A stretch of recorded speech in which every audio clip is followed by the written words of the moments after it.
भाष्यकार अवतरणिका दे रहे अगले श्लोक के लिए। यस्तु परमार्थदर्शी सा, युक्तायुक्त का विचार के बाद अब परमार्थदर्शी पर विचार करते हैं। वो कैसे रहता होगा परमार्थदर्शी? शंकरानंदी अवतरणिका कह रहे हैं, ननु अकामस्य कर्मयोगेनैव मुक्तिश्चेत, बिना कामना के कर्मयोग करने वाले का कर्मयोग से यदि मुक्ति होती है, तरी सर्वैरपि अकामनया कर्मयोग कर्तव्यम, सभी को जो है कामना रहित होकर कर्म करना चाहिए। न तो संन्यास, संन्यास किसको लेना ही नहीं चाहिए। बहुत बढ़िया बात है, ये वही सन्यासी का अधिकार ही नहीं है। इत्याशंकायाम न, कहते नहीं नहीं, नित्य नैमित्तिकैर एव इति न्यायेन, कि नित्य नैमित्तिकों के द्वारा ही उसने क्या किया है, निर्मल कर दिया अंतःकरण को। हाँ, ये आगे भी दे रहे, स्वयं भी दे रहे। न्यायेन अकामन्या कृतकर्मणाम फलम चित्त शुद्धि ही, कामना रहित होकर के किए हुए कर्मों का फल केवल चित्त शुद्धि है, मुक्ति नहीं है। तस्या फलं ज्ञानम, ज्ञानस्य सर्वकर्म संन्यास, ये बात क्रम है। नित्य नैमित्तिकैरेव कुर्वाणो दुरितक्षयं ज्ञानञ्च विमलीकुर्वन् अभ्यासेन च वासयेत्, अभ्यासात् पक्वविज्ञानः कैवल्यम लभते नरः। इसे केवल कर्मयोग से मोक्ष नहीं होता, नित्य नैमित्त कार्यों का फलाकांक्षा रहित होकर के कर्म करते हुए दुरितक्षयम, सबसे पहले पाप पुण्य क्षय हो जाएंगे। उसे ज्ञानम च विमलीकुर्वन् अभ्यासेन च वासयेत्, और ज्ञान का भी मनन के द्वारा और शुद्ध अतिशुद्ध विचार संशय विपर्य रहित करता हुआ अभ्यास के द्वारा ज्ञान की वासना बढ़ानी चाहिए। जब अभ्यासात पक्व विज्ञान, जब अभ्यास करते करते विज्ञान की अनुभूति हो जाती है तो नरः कैवल्यम लभते, सन्नित्यम न्याय कहा जाता है इसको, स्मृति है। इति सदात्मनावस्थानं च फलम, सद्रूपेण आत्मरूपेण अवस्थित होना ही वास्तव में फल है। अतः बहुजन्म कृत सुकृत परिपाकात, बहुत जन्मों से जो कृत जो सुकृत का परिपाक, पुण्यों का परिपाक का फल स्वरूप होता है। संप्राप्त चित्त शुद्ध है, तब चित्त शुद्धि की प्राप्ति होती है, चित्त की शुद्धि होगी। अनेक जन्मों का पुण्य जब इकट्ठा होता है तब चित्त शुद्ध होने लगता है। तयैव समुत्पन्न परावरैकत्व विज्ञानस्य, चित्त शुद्धि के द्वारा ही पर और अवर, परमात्मा और जीवात्मा, इनके एकत्व विज्ञान उत्पन्न होता है। फलस्वरूप सर्वात्मदर्शिनो ब्रह्मविदः, जो सर्वात्मदर्शी हो जाता है, ऐसा जो ब्रह्मविद है, उसके द्वारा कर्म ईशदपि न संभवति, लेश मात्र कर्म कर ही नहीं सकता। कि ब्रह्मविद है और ब्रह्म ही है, और ब्रह्म निष्क्रिय, और कर्म कैसे होगा? अतः ब्रह्मविद निष्क्रिय होने के नाते उसे कर्म नाम के जो संभव ही नहीं है, कारणाभावात, क्योंकि कारण ही नहीं है। कर्म का कारण कौन है? अविद्या काम, ज्ञान नहीं है, अज्ञान। कर्म का कारण है अविद्या, काम कर्म ही है। इसे कारणाभावत, अब अविद्या आदि नहीं रह गए तो कर्म कैसे करेगा वो? किंतु ब्रह्मविद्वर्य सर्वाणि कर्माणि संन्यस्य, ब्रह्मविद्वर्य मानो सर्व कर्म का परित्याग करके स्वयं अविक्रिय ब्रह्मात्मना तूष्णीम तिष्ठति, स्वयं अविक्रिय ब्रह्म रूपेण शांत बैठा रहता है। इत्याह, शरीर से सब हो रहा है, इन भीतर से कुछ भी संबंध नहीं है। सर्वकर्माणि मनसा संन्यस्यास्ते सुखं वशी, नवद्वारे पुरे देहे नैव कुर्वन्न कारयन्। सर्वकर्माणि मनसा सन्न्यस्यास्ते सुखं वशी पुरे देहि नैव कुर्वन्न कारयन्। कहते हैं कि देखो जब प्रवृत्त होता है मनसा सर्वकर्माणि सन्न्यस्य, मन के द्वारा सकल कर्मों को त्याग करके नवद्वार से युक्त स्फुर रूपी शरीर के अंदर वह वशी सर्वेंद्रियों को वश में रखते हुए सुखम आस्ते शांत आनंद स्वरूप होकर बैठा रहता है। नैव कुर्वन् न कार्यन, न स्वयं करता हुआ न कराता हुआ वह रहता है। सर्वाणि कर्माणि इति सर्वकर्माणि, सकल कर्मों को संन्यासी मने परित्याज्य, नित्य नैमित्त को भी त्याग देगा। पहले नित्य नैमित्त करता रहा और अब नित्यम नैमित्तिकम काम्यम प्रतिषिद्धंच सर्वकर्माणि, नित्य नैमित्तिक काम्य प्रतिषिद्ध सकल प्रकार के कर्मों को तानि मनसा विवेक बुद्धिया इत्यर्थ, मन के द्वारा मने विवेक बुद्धि से कर्मादौ अकर्म संदर्शनेन संत्यज्य, कर्मादियों में अकर्म दृष्टि से त्यागता है। आस्ते मन तिष्ठति सुखम त्यक्तवांग मन काय चेष्टो यति, काया वाचा मनसा किसी प्रकार का विचेष्टा न करते हुए वह यति सुखम नरायास एव प्रसन्न चित्त सन आत्मन्यत्र निवृत्त बाह्य स्वरूप प्रयोजन, निरायास ही प्रसन्न चित्त वाला होकर के वह अपने आत्मस्वरूप में प्रतिष्ठित रहने के अलावा अन्यत्र निवृत्त बाह्य सर्व प्रयोजन, बाह्य सगल प्रयोजन से हट चुका, निकल चुका है ही नहीं। अतएव इति सुगम अस्तित्व, इसलिए कहा वह अनायास ही शांत रहता है। वशी जितेंद्रिय इत्यर्थ, वशी है जितेंद्रिय। क्वा कथम आस्ते, कहाँ रहता है और कैसे रहता है सुखपूर्वक, इत्याह यावत प्राप्त कर्म पर्यंत वह इसी नवद्वार वाला शरीर में रहेगा। और कहाँ रहेगा वो? नवद्वारे पुरे, नवद्वार वाला है पूरे नगर के समान नगर। कहते हाँ, 7 है ऊपर में, 7 शीर्षण्यानी आत्मना उपलब्धि द्वाराणी, ये 7 जो है सिर में है द्वार, 2 कान, 2 आंख, 2 नाक और 1 मुंह, ये 7 है। ये 7 किस लिए है? क्या प्रयोजन है इनका? क्या बोले हैं? आत्मन उपलब्धि द्वाराणी, आत्मा की उपलब्धि के द्वार है, केवल रोटी खाने का द्वार नहीं है ये। मुंह जो है केवल रोटी खाने का द्वार नहीं है, कान जो है आलतू फालतू बातें सुनने का द्वार नहीं, आंख भी जो है बाह्य संसार को देखने के काम के लिए नहीं है, नाक जो श्वास ले रहे हो जिंदे रहने के लिए नहीं है, आत्मा की अनुभूति करने के लिए। ये सारे छिद्र जो बने हैं आत्मा की उपलब्धि के द्वार ही है। मैंने कान से हमेशा वेदांत सुनते रहना है, दूसरा नहीं सुनना है। हमारे पास लोग आते हैं जो हर जगह जो है बार बार पाठ पे बोलता हूँ, सुन सुन कर ये गर्भाधान संस्कार के लिए मुहूर्त निकलवाते हैं, तो मैं निकाल के देता हूँ। तो भाई बाद में पूछते क्या करना पड़ेगा? बस एक ही काम कर सकते हो, तो देखो मोबाइल से भी केवल वेदांत सुनो और कुछ नहीं। 24 घंटा लगाए रखो, कान में लगाओ, रोटी बनाओ, दाल बनाओ, सब्जी बनाओ, बनाते रहो, काम करते रहो, लेकिन वेदांत सुनते रहो कान से। आंख भी जब घरेलू काम खत्म हुआ बस ग्रंथों में लग जाओ, पुस्तक पढ़ो या सो जाओ। टीवी देखना नहीं, ये फेसबुक ये सब फेंक दो, इनको मैं इतना देखो फालतू के अनेक बना रखे।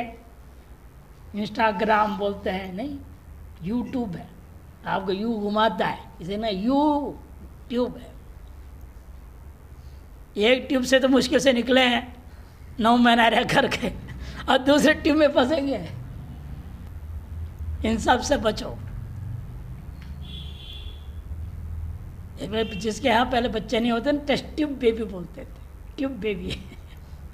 आज तो यूट्यूब बेबीज हो रहे हैं। फायदा होने के बाद 2-3 महीने के बाद ही देखो ना, बच्चे लोग जो यूट्यूब में काम करना शुरू कर देते हैं, यूट्यूब से सुनते हैं। बड़ा आश्चर्य की बात है। मैंने गर्भिणी अवस्था में माँ ने जरूर गई होगी ना यूट्यूब में, दिन भर रात भर। वो संस्कार बच्चे में इतना तगड़ा आ गया, 3 महीने के बाद रोने लगता है, बिना यूट्यूब देखे जो है रोता है। उसे गाना सुनेगा वो। इन सब चीज़ से बचना चाहिए गर्भिणी को। और जितने कान को शास्त्र में लगाओ, आंख को शास्त्र में लगाओ, नाक से प्राणायाम लो, तो भी भगवान ईश्वर का ध्यान करो, स्वरूप का ध्यान करो, अहम ब्रह्मास्मि चिंतन के श्वास चलाए रखो। और रोटी खाओगे तो स्वाहा करते हुए खाओ। और जीवा से बोलोगे तो वेदांत बोलो आपस में, पति पत्नी भी वेदांत बोलो आपस में, ताकि बच्चे में संस्कार वेदांत का ही पड़े।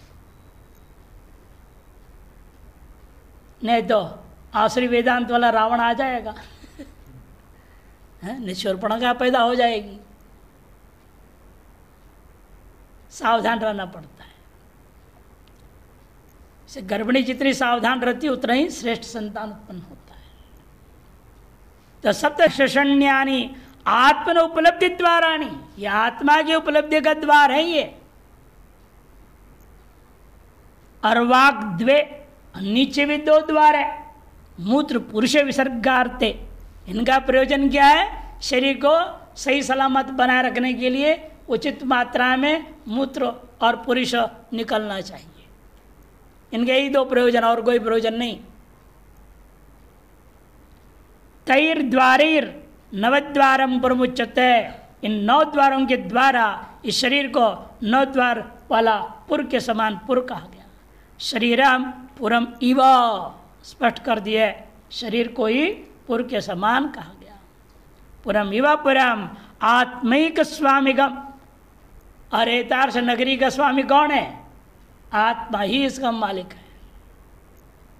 तदर्थ प्रयोजन इंद्रिय मनोबुद्धि विषय ही, तदर्थ प्रयोजन के द्वारा इंद्रिय मनोबुद्धि विषय ही अनेक फल विज्ञान से उत्पादक ही पौरैरिव अधिष्ठितम, ये सब विषय को उत्पन्न करने वाला अन्य सारी इंद्रियां, उनका विषय, उनका ज्ञान, ये सब क्या है?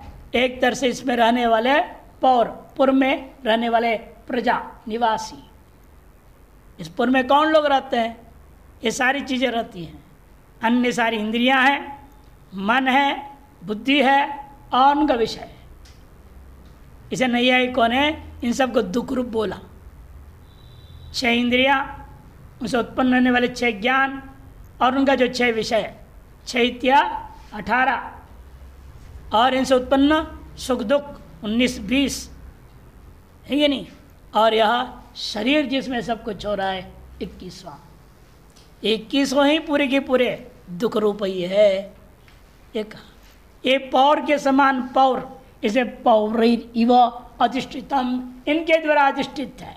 तस्मिन् तादृश नवद्वारे पुरे देही, उस नवद्वार पुर वाले देह में यह देही जो सर्वकर्म संन्यासी आस्ते, ये जो जीवात्मा मुक्त ब्रह्म रूप को प्राप्त किया हुआ, यह सर्वकर्म को त्याग करके उसमें रहता है।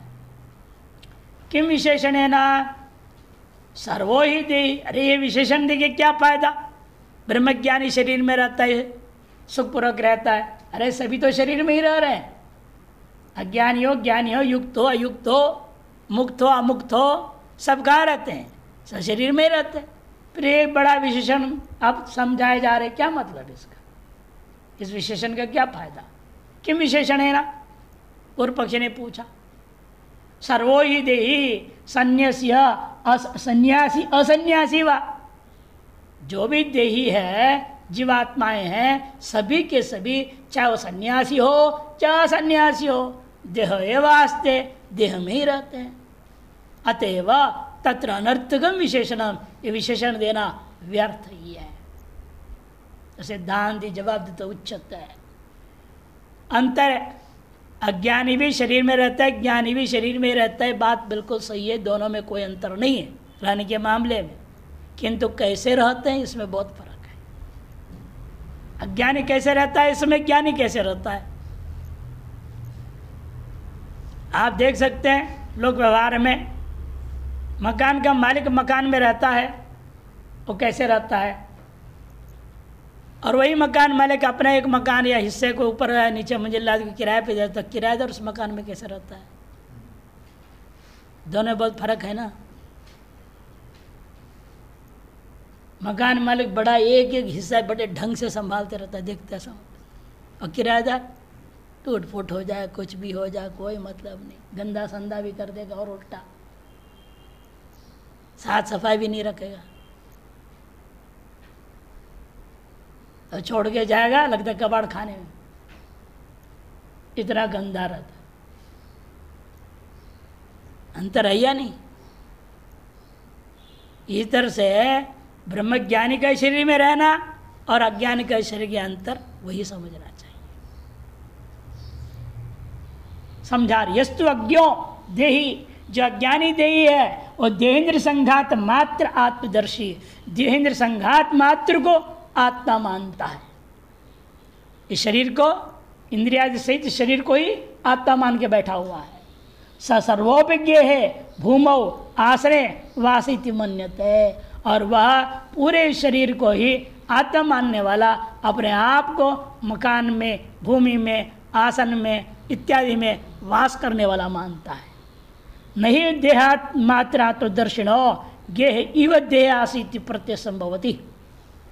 देह मात्र को आत्मा मानने वाले व्यक्ति कभी नहीं कह सकता जैसे घर में रह रहा हूं वैसे मैं शरीर में रह रहा हूं, ऐसे कभी नहीं बोल सकता कि शरीर ही आत्मा है उसके लिए। वो कैसे कहे कि मैं शरीर में रहता हूं, शरीर में रहता हूं करके वही कह सकता है जो शरीर से भिन्न अपने आप को आत्मा मानता है, वही बोल सकता है। इसलिए कहते हैं जो अज्ञानी है, जो देहात्मदर्शी है, वह गेह में जैसा रहना होता है वैसे देह में रह रहा हूं ऐसी प्रत्यय नहीं संभवती। देहादि संघात व्यतिरेक आत्मदर्शनस्तु, और देहादि से भिन्न, देहादि संघात से भिन्न आत्मा है, ऐसे आत्मा का अनुभव करने वाला जो है वही कहता है देहे आसे इति प्रत्युपपद्यते, नवद्वारपुर में मैं देही रहता हूँ, ऐसा वो कह सकता है। पर कर्मणांच परस्मिन् आत्मनि अविद्याध्यार्पितानाम विद्या विवेक ज्ञानिन मनसा संन्यास उपपद्यते। इसलिए ऐसे जो ज्ञानी होगा पर कर्मणांच, पर कौन है, शरीर से होता हुआ सब कर्म पर कर्म ही है। पहले क्या था, मैं था शरीर में, मेरे कर्म, और आप जो कर रहे वो पर कर्म था, और अब आप जो कर रहे पर है ही है, और खुद के शरीर से होता हुआ को भी पर कर्म ही मानता है। इन पर कर्मों को, शरीर से होता हुआ सगल कर्मों को परस्मिन् आत्मनि अविद्याध्यार्पिता नाम, परस्मिन् आत्मनि, जो परमात्मा में ही वास्तव में अविद्या के द्वारा अध्यारोपित है, परमात्मा में ही ये सब कुछ अध्यारोपित है। शरीर, इंद्रिया, मान, बुद्धि, अहंकार, उनसे आता हुआ सगल कर्म भी। विद्या विवेक ज्ञानेन, अथ विद्या विवेक ज्ञान के द्वारा मन से उन सगल कर्मों को सब पर कर्मणाम संन्यास उपदते, उसी ब्रह्म ज्ञानी में एतर्थ संन्यास उपपन्न है। उत्पन्न विवेक ज्ञान से सर्वकर्म संन्यासीनोपि, उत्पन्न विवेक ज्ञान वाला सर्वकर्म संन्यासी होने पर भी गेह इव देह एव, जैसे मकान के अंदर कोई रहता हो वैसे शरीर के अंदर भी वह जीवन मुक्त रहता है। जब तक प्रारब्ध कर्म है तब शरीर जिंदा रहेगा, अतः तब तक वो इस शरीर में ही रहेगा। भले अपने आप सर्वव्यापक ब्रह्म स्वरूप प्राप्त है, फिर भी वह शरीर के अंदर रहता है, ये व्यवहार होगा। नवद्वारे पुरे आसनम प्रारब्ध फल कर्म संस्कार शेष अनुवृत्तिया स्पष्ट कर देते हैं। प्रारब्ध कर्म की वजह से, प्रारब्ध कर्म फलक जो संस्कार शेष है उसकी अनुवृत्ति, इसका नाम दूसरे शब्दों में बाधा सामनादि करने से व्यवहार करते रहेगा। देह एवं विशेष विज्ञान उत्पत्तिर, देह एवं आस्ते, देह में ही विशेष विज्ञान उत्पन्न होते रहेगा, देह में ही रहता है। इति अस्तेव विशेषण फलम, ये विशेषण का फल अवश्य है, इसे विशेषण व्यर्थ नहीं है। विद्वद अविद्वद प्रत्यभेद अपेक्षितवाद, विद्वान और अविद्वान के ज्ञान का अंदर जो फर्क है तद अनुसार यह विशेषण दिया गया है। यद्यपि कार्यकरण कर्माणि अविद्या आत्मने अध्यारोपितानि, यद्यपि कार्य कर्ण कर्म ये सब क्या है अविद्या से ही आत्मा में अध्यारोपित है। संन्यास्यास्तित्युक्तम, इसलिए उन सब को अपने से अलग मान के त्याग करके रहता है कहा गया। तथापि आत्मसंवाहितु कर्तृत्व, नहीं है लोग क्या मानते, लेकिन आत्मा में कर्तृत्व है, कार्यतृत्व है। कर्ता भोक्ता कौन है? आत्मा है। वो तो आत्मा में रहेगा, वो आत्मरूपेण है तो उसके अंदर ये सब रहेगा। लेकिन पूर्व पक्ष की आशंका है, आत्मा में समवाय संबंध से जो कर्तृत्व भोक्तृत्व है सियाद इत्याशंक्या है। तो सिद्धांत ने जवाब में अंतिम पाद कह दिया, नैव कुर्वन् न कार्य, अर्थात आत्मा में न कर्तृत्व भोक्तृत्व आदि है ही नहीं। कर्तृत्व कार्यतृत्व भोक्तृत्व भोजतृत्व आदि कुछ भी नहीं है।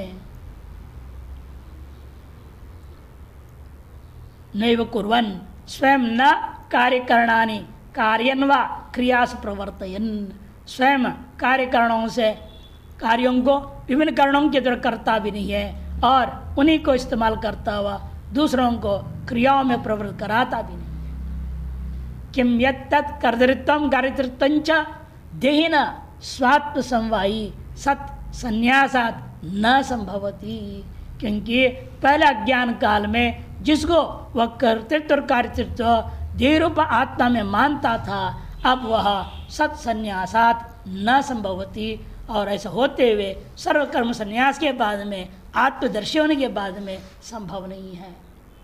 यथा गच्छतो गतिर गमन व्यापार परित्यागे न स्यात्, जब तक चलते रहोगे आपके अंदर गमन रूपी क्रिया होती रहेगी, गति रहेगी। जब आपने गमन रूपी व्यापार छोड़ दिए, परित्याग कर दिए, फिर भी गति रहेगी क्या? नहीं है। तत्व यहाँ पर भी गमन व्यापार परित्यागे न स्यात्, गतिर न स्यात्। तत्व किं वा स्वतएव आत्मनो नास्ति, और क्या अधिक कहा जाए, स्वतः आत्मा में कोई क्रियाकलाप है ही नहीं। अत्रोच्यते, यहाँ पर विशेषण यह भी कहना है, नास्ति आत्मन स्वतः कृत्वं कार्यतृत्वं चेति, आत्मा में स्वतः कर्तृत्व और कार्यतृत्व वास्तव में दोनों ही नहीं है। इसे कहा भी पूर्व में भी गीता में, अविकार्यो यमुच्यते इति, शरीरस्थोपि कौन्तेय न करोति न लिप्यते। पूर्व में भी कहा गया 2:25 में, और आगे 13:31 में भी कहने वाले हैं। श्रुति ने तो स्पष्ट कर दिया है, ध्यायति व लेलायति वैति श्रुत है, बृहदारण्यकोपनिषद। इस प्रकार भाष्य व्याख्या पुराने के बाद आरंभ होता है संक्रांति टीका। सर्वेति नित्य निरंतर समाज निष्ठा निर्मूलित सर्ववासना पटलत्वेन सुप्रसन्न बाह्याभ्यंतरकरणत्वाद वशीकृत सर्वेन्द्रिय ग्राम शुद्धात्मा ब्रह्मवित् संन्यास्य सुखम वशी को पहला ले रहे हैं। ये नित्य निरंतर समाधि निष्ठा पूर्वक निर्मूलित हो गया है सकल वासना रूपी पटल जिसका, इसलिए सुप्रसन्न है बाह्य और आभ्यंतर सकल कर्ण समुदाय सबके सब अपने वश में है। वशीकृत सर्वेंद्रिय ग्राम शुद्ध आत्मा ब्रह्मवित्, ऐसे शुद्ध अंतकरण वाला ब्रह्मवेत्ता कैसे रहता है? सर्वकर्माणि नित्य निमित्त काम प्रसिद्ध लक्षणानि शास्त्रीयाणि अशास्त्रीयाणि च सर्वाणि कर्माणि। नित्य, नैमित्तिक, काम्य, प्रतिषिद्ध, ये 4 कोटि के हैं। शास्त्रीय और अशास्त्रीय हैं। उन सकल कर्मों को छोड़ के, त्याग करके मनसा अधिष्ठान याथात्व संदर्शन संजात आरोपित सर्वदृश्य वस्तु मिथ्यात्व प्रत्यवता, मन के द्वारा, विवेक बुद्धि के द्वारा त्यागता है। क्या है विवेक बुद्धि? वही बता दिया। अधिष्ठान का यथार्थ स्वरूप का ज्ञान होने से, उत्पन्न होने से आरोपित जो सर्वदृश्य वस्तु के मिथ्यात्व का निश्चय वाला होकर संन्यास्य कर्म तत्कर्ता तत्साधनम तत्फलंच। संन्यास किसके किसके करता है?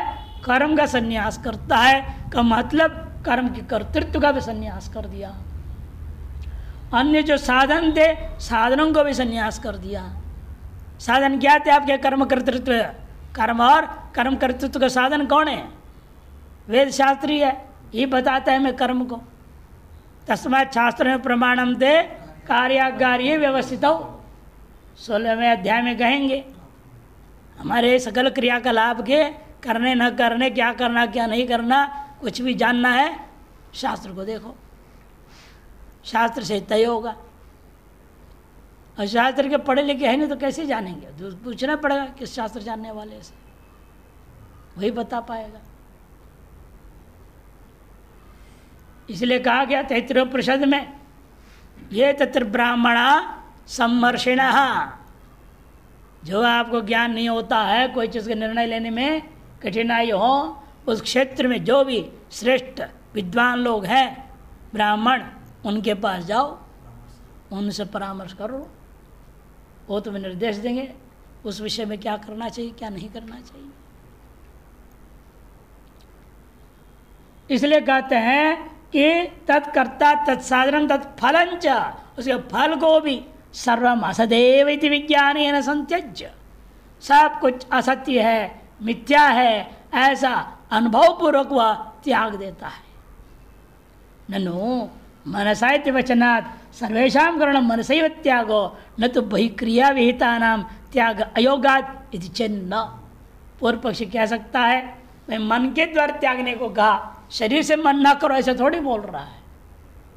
शरीर से सब करते रहो, इन मन से त्याग दो, इनके संबंध छोड़ो, ये अर्थ क्यों ना लिया जाए। शरीर से भी वो कुछ नहीं करेगा, केवल प्रार कर्माधीन होते रहेगा, ये क्यों माना जाए।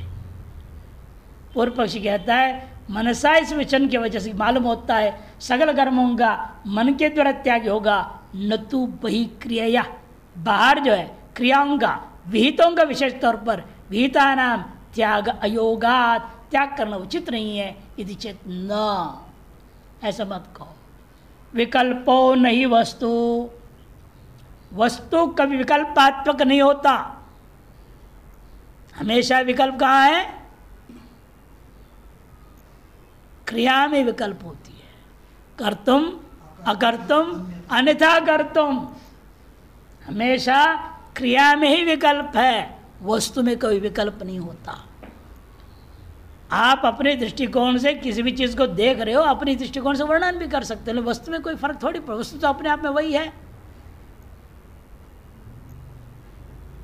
आपकी अपनी दृष्टि है, किसी ने कहा ये आलू सड़ा है, दूसरे नहीं आधा ही सड़ा है, आधा ठीक है, अपनी अपनी दृष्टिकोण है। किसी ने देखे थोड़ा सड़ा है तो फेंक दिया, अरे पागल कहेगा, कहाँ को पूरा फेंक रहा है, काटो, जो खराब हिस्सा काट दे, निकाल दे, बाकी अपना। व्यक्ति की अपनी दृष्टि है। हमारे यहाँ भी ऐसे ऐसे लोगों को देखा, हमने भोजन बनाने आते हैं तो आधे से ज़्यादा सब्जी फेंक ही देते हैं, सब छांट देते हैं, जबकि 10% फेंकने लायक होता है, वो 50% ही छांट देते हैं। कोई कोई ऐसे होते हैं, और कोई कोई इतना ढंग से करते हैं कि 1% ही फेंकते हैं, 99% इस्तेमाल कर देते हैं। ऐसे वो क्या कहें, वस्तु के गड़बड़ है क्या? गड़बड़ तो यहाँ से, अधिक से अधिक को खराब मान के फेंक दिए, कहते नहीं अधिक से अधिक उपयोगी मान के उपयोग कर रहा है। इसलिए वस्तु में कभी विकल्प नहीं होता, वस्तु का स्वरूप यथावत रहता, एक स्वरूप है, जिसका जो स्वरूप है वो अपना स्वरूप उसकी तय है वही रहेगा, उसे कोई अंतर नहीं पड़ेगा। लेकिन तत्संबंधी जो क्रियाएं हैं वो क्रिया में विकल्प है, करो न करो या उल्टा करो। बार बार भाष्यकार यही कहते हैं, न वस्तुनि विकल्प क्रियायामेव विकल्प। विकल्पो नहीं वस्तु माया मात्र इदम द्वैतमिति सर्वमिथ्यात्व दर्शनम। और फिर द्वैत क्या है? जो वस्तु बने अद्वैत वस्तु, वहाँ निर्विकल्प विकल्प है ही नहीं, एक स्वरूप एकमेव अद्वितीय है, सच्चिदानंद स्वरूप माना गया। और जो द्वैत है हम माया मात्र है, उसके स्वरूप का कोई ठिकाना ही नहीं, विकल्प ही विकल्प है। वहाँ कब क्या स्वरूप धारण करे इसे कोई भरोसा है क्या? कुछ पता नहीं, कब कैसे रंग बदल दे, माया का रंग का कोई निश्चय है क्या? इसलिए कहा कि महात्मा लोग कथा समझाते हैं, पहले कैसी होती है? हंसमुखी होती है कि? फिर वो खिलने लगती है, चंद्रमुखी हो जाती है, नजदीक जाओ धीरे धीरे नहीं ताम्रमुखी होती है पहले, फिर सूरजमुखी, अंत में ज्वालामुखी हो जाती है। खतरनाक है माया का खेल का कोई भरोसा नहीं, कब रंग बदल दे, रणचंडी हो जाए, कब महालक्ष्मी बन जाए, कुछ पता नहीं है। ये संसार बड़ा विचित्र है। माया मात्र मिदम द्वैतम। अतएव कहते हैं कि भाई देखो, जब ये निष्कर्ष है, इतना निष्कर्ष वाला व्यक्ति है, सर्वमिथ्यात्वदर्शी है, विदुषो विधि अनुपपत्ते, उस पर कोई विधि लागू ही नहीं हो सकता, विधि लागू नहीं हो सकता। इसलिए कहा अत्यंत मलिनो देहो देही चात्यंत निर्मल उभयोरंतरंजात्वा कस्मै शोचम विधीयते। किसके लिए विधान करोगे? विधि विधान से परे हो जाता है। जब आपने समझ गया अत्यंत मलिन देह है, इसे जितने उपचार करना है प्रारब्ध कर्माधीन, थोड़ा नहा धो लेगा, बस काम खत्म। एक लोटा है 2 लोटा लगा ले, कोई फर्क नहीं, नहीं 4 बाल्टी नहाना नहीं है उसने, थोड़े से काम चल गया, हो गया। जो जानता है जितने भी धो लो इसको, कोई फर्क तो पड़ना है ही नहीं। नहा के बाहर आते तो फिर पसीना हो जाता है, गर्मी के दिन में तो ऐसा हालत हो जाता है। और देह क्या है? वो अत्यंत निर्मल है, और उससे जो प्रतिष्ठित हो गया, और उसको क्या विधि विधान करोगे? ये अंतर को जान करके जो शरीर में प्रतिष्ठित था वो आत्मा में प्रतिष्ठित हो गया। अब शरीर मात्र संबंधित सारे विधि विधान उस पर लागू नहीं होता। ना विधीयते, कोई विधि नहीं है उसके लिए। विधिरपि दृश्य अंतपातित्वात्, क्योंकि जो विधि है, वेद है, ये भी क्या है? दृश्य के अंतर्गत ही है, माया के अंदर ही है, माया से बाहर नहीं। आपके वेद शास्त्र भी सब क्या है? माया के अंतर्गत ही है, माया से बाहर नहीं है। दृश्य अंतपातित्वात् यथा मरुत स्वरूप दर्शिनो जलपान विधि वचनम जलवन मिथ्या भवति। मरुत स्वरूप का मने मरुचि के स्वरूप का आपने दर्शन कर लिया, फिर बाद जलपान का विधि वचन संभव है क्या? वह जलवद मिथ्या हो जाएगा। जल भी मिथ्या, जलपान का विधि भी मिथ्या ही है। पहले आपको रेगिस्तान में दिखाई दे रहा है किरण का, दोपहर के लगभग 3-4 बजे के बाद की किरण जब पड़ते हैं, ऐसे लगता है कि वहाँ पानी बह रहा है, नदी जैसे। और कोई आपको विधान कर दे, जाओ वहाँ जाके पानी पियो, और अब 10 कदम करते आपको मालूम हो गया वहाँ पानी नहीं है। तो मरुमरीचिका के स्वरूप ज्ञान होने के बाद जल मिथ्या हुआ तो जलपान का विधि भी मिथ्या है। इसी तरह से जिस वेद ने पहले हमें बताया है ये कर्म करो अंतर्मन शुद्ध होगा ज्ञान होगा, वही वेद हमारे लिए बाद में मिथ्या हो जाता है आत्मनिष्ठ होने के बाद, उससे पहले नहीं। उससे पहले वह एकमात्र सर्वोच्च प्रमाण है हमारे लिए। तथा अधिष्ठान ब्रह्म संदर्शन कर्म विधिरपि कर्मवत् कारकवन मिथ्यैव भवति। इसे अधिष्ठान रूपा ब्रह्म के संदर्शी असम्यक प्रकार से अनुभव किया हुआ जो व्यक्ति है उसके लिए कर्म की विधियां कर्म के समान कारकों के सहित कारकों के समान मिथ्या ही हो जाता है। सर्व प्रमाण ही सर्व मिथ्या पश्यत, सगल प्रमाणों के द्वारा सबको मिथ्या ही अनुभव करता व्यक्ति के लिए ब्रह्मविदा कर्म प्रवृत्तिश्च न संभवत्येव, कर्म में प्रवृत्ति हो ही नहीं सकती है। ननो सर्व मिथ्या वेति प्रवर्तिताम दिच्छेत, कहता है ऐसे प्रवृत्ति क्यों ना हो, सब मिथ्या है, मिथ्या बोलते व्यवहार करते रहे, सर्व मिथ्या ही वह ऐसे करके सन्यासी बोले सब मिथ्या ही है, शादी करना मिथ्या तो शादी कर ले, शादी करना भी मिथ्या है, बच्चा पैदा करना भी मिथ्या है, उनका पालना भी मिथ्या है, उनकी वजह से रोना भी मिथ्या है, उनकी वजह से हंसना भी मिथ्या है। यूँ करते सारे व्यवहार में घुस जाए। पूर्व पक्षी कहता घुसना चाहिए, सर्व मिथ्या है क्यों नहीं करे, करे काम, भोग भी करे सब करे, भोग भी मिथ्या है स्त्री भी मिथ्या है, क्यों ना करे। पूर्व पक्षी कहता है कि ननो सर्व मिथ्या वेति प्रवर्तता जन्ना मिथ्यात्व बुद्धे प्रवृत्ति परस्पर विरोधात्, मिथ्यात्व बुद्धि और प्रवृत्ति परस्पर विरोध है। जैसे रजत है या मिथ्या है ऐसे हो जाए बस रजत को लेकर के कोई दीपक बनाने के लिए प्रवृत्त होंगे आप। मिथ्यात्व बुद्धि और प्रवृत्ति दोनों हो सकती है क्या? उस रजत को उठाकर लाओगे और उसे कुछ बनाने की चेष्टा करोगे, कोई नहीं करेगा। मिथ्यात्व बुद्धि नहीं है तो जरूर भागेगा, चांदी समझ को उठाएगा तो उठा के देख रहे ये तो बेकार है, फिर वहीं फेंक देगा, उसको लाएगा भी नहीं घर। प्रवृत्ति वहीं समाप्त हो जाती है। मिथ्यात्व निश्चय होते ही सकल प्रवृत्ति खत्म तत्संबंधी। अजय मिथ्या मिथ्या बोल करके सब में प्रवृत्त हो जाए ये नहीं हो सकता। मिथ्यात्व बुद्धि है और प्रवृत्तिश्च परस्पर विरोधात एकाधिकरण अनुपपत्ति है। एक अधिकरण में एक अंतिकरण में दोनों ही एक साथ हो नहीं सकते।